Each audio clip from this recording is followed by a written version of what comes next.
Isang biglaang eksena sa gitna ng isang seryosong proseso. Ang paglitaw ng tinatawag na surprise witness sa usapin ng impeachment. Ngunit ano nga ba ang ibig sabihin nito? At bakit ito naging sentro ng usapan? Kamakailan, nagbigay ng kanyang opinyon si Rodolfo Marcoleta kaugnay sa kontrobersyal na hakbang na ito. Para sa ilan, bahagi ito ng estratehiya. Para naman sa iba, maaaring may epekto ito sa transparency at fairness ng proseso. Sa isang isyung kasing bigat ng impeachment, bawat galaw, bawat pahayag, at bawat bagong detalye ay masusing sinusuri, hindi lang ng mga nasa loob ng gobyerno, kundi pati na rin ng publiko. Sa vlog na ito, himayin natin ang naging pahayag ni Marcoleta. Ano ang surprise witness at bakit ito mahalaga sa kabuuang takbo ng impeachment proceedings? Kaya manatili lang kayo dahil sisilipin natin ang mas malalim na kwento sa likod ng isyung ito.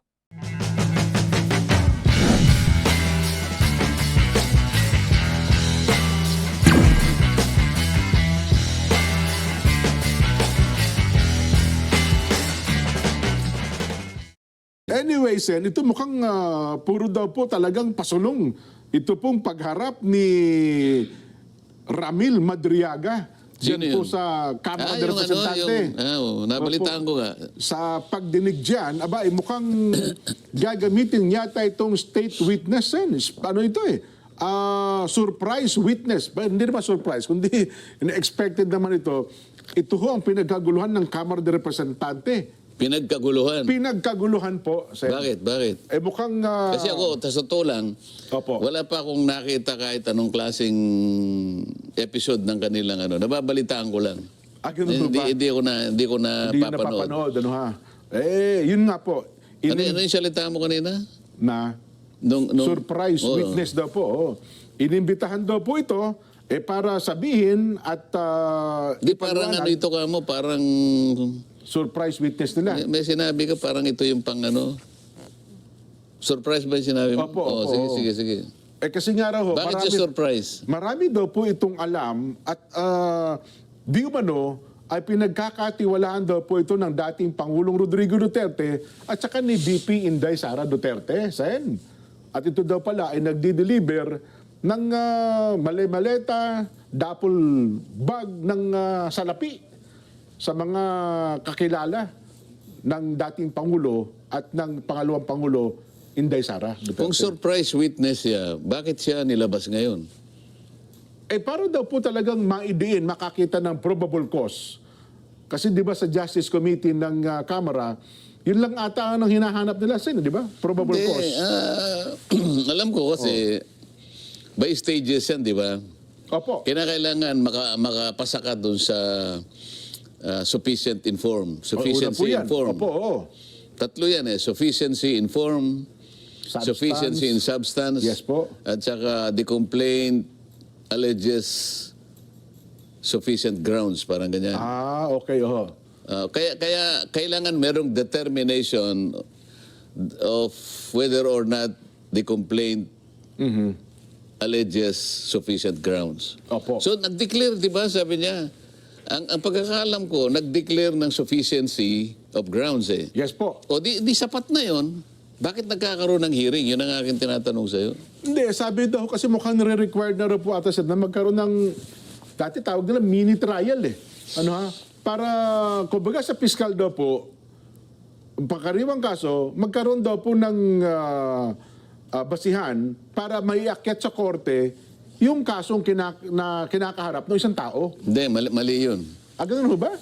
Kasi nga, yung impeachment kasi, Opo. kung ikukumpara mo sa pangkaraniwang kasong kriminal, Yan, opo. Oo. ito kasi hindi naman kriminal, hindi civil eh. Hindi It's po. more on political eh.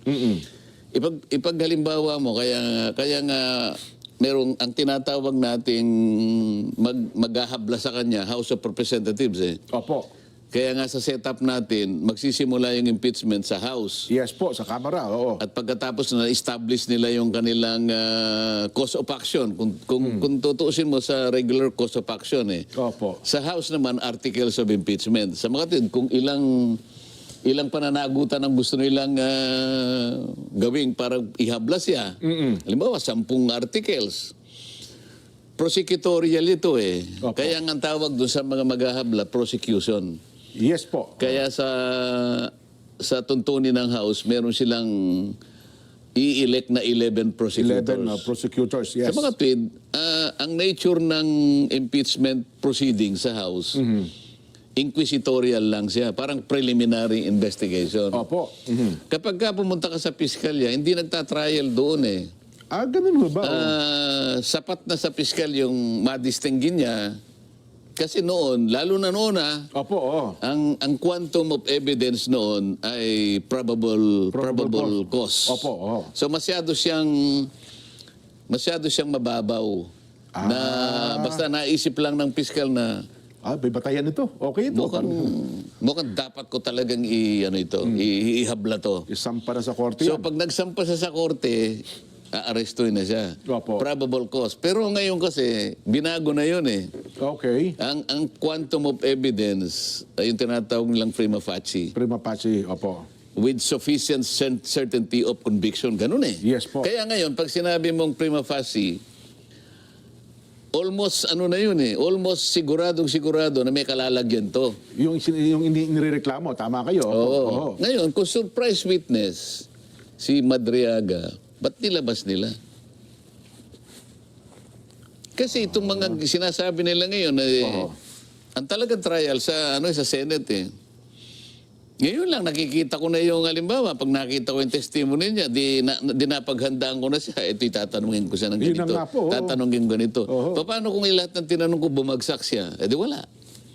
Oo. Kaya nga yung piskal, sasabihin niya lang, ikaw ba si Madriaga? Opo. Tetestingin niya lang eh. Oo.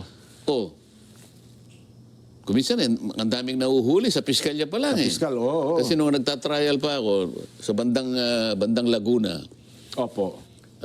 may nauna eh. Pero kasi maliit lang yung opisina, ito muna yung nauna. Oo. Attorney Nelson Lubao. Yan. Asan ang ano mo?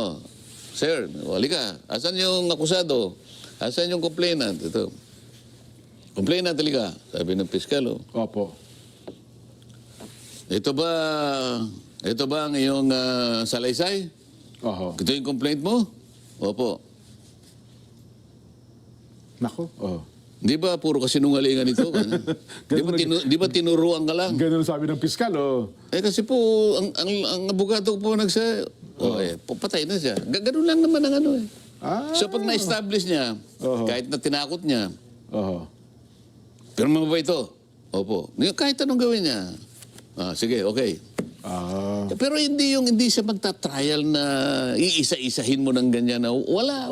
Kasi kahit na iminamatweed nila na kasi may nakalagay sa amin dito na mag-hearing Yes kami. po, yun daw eh. Yung hearing na yon sa aking opinion, dahil nga nahangga ka lang sa preliminary investigation, hindi ka magta-trial because ang trial proper sa Senado pa rin. Yes po, oo. Kahit nasabihin mo pang merong hearing dyan, yung hearing sapat lamang hanggang sa hangganan ng preliminary investigation. Hindi siya trial para ma-examine mo yung merits nung daladala niyang siguro ang sinabi niya halimbawa, Kanyang affidavit, ano? ikaw ba si Madriaga? Ito ba ito yung ganito? Ganito ba Opo. ito?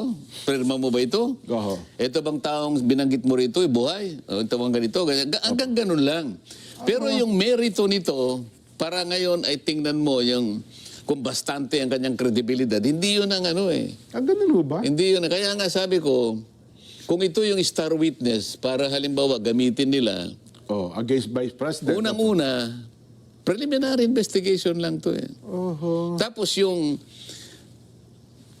ang quantum of evidence, sabi ko ngayon siya, prima facie. Nung tinatanong ata siya, balit-balita ko lang naman wala namang corroborative evidence eh. Sana man lang merong independent evidence gagamitin mo para yung statement niya totoo. Para walang ganoon eh. Mukhang siya lang po ata, So Sen, bagsak siya. Oo. Babagsak siya doon sa quantum nung certainty of conviction. Kasi kailangan admissible, kailangan corroborative.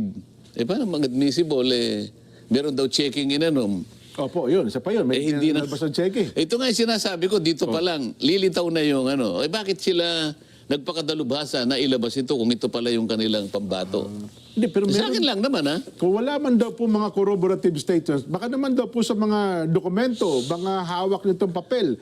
Kasi mukhang maglalabas daw po siya ng ng bank statement. Naglabas daw po siya ng waiver para makita ang kanyang mga record sa bangko. Hindi nga ganun ang tuntunin eh. Ganun ba? Kahit na sabihin pa nilang nakalagay sa rule namin kasi hearing o kaya trial. Opo.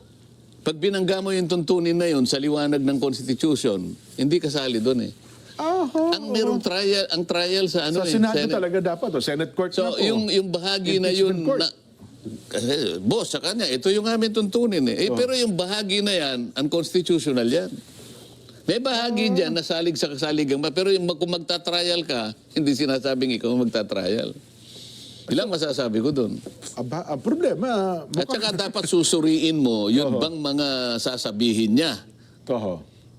Yun ba ay patungkol doon sa mga naka-identify yung mga yung culpable violation of the Constitution. Yes po, oo. Kasi yung mga complaints. Baka naman hindi babagsak doon. So dapat piliin mo lang alin doon sa pinagsasabi mo ang pwedeng mag-qualify na impeachable offense. Hindi lahat naman ng offense kasi impeachable eh. Nako. Identified lahat yun, di ba?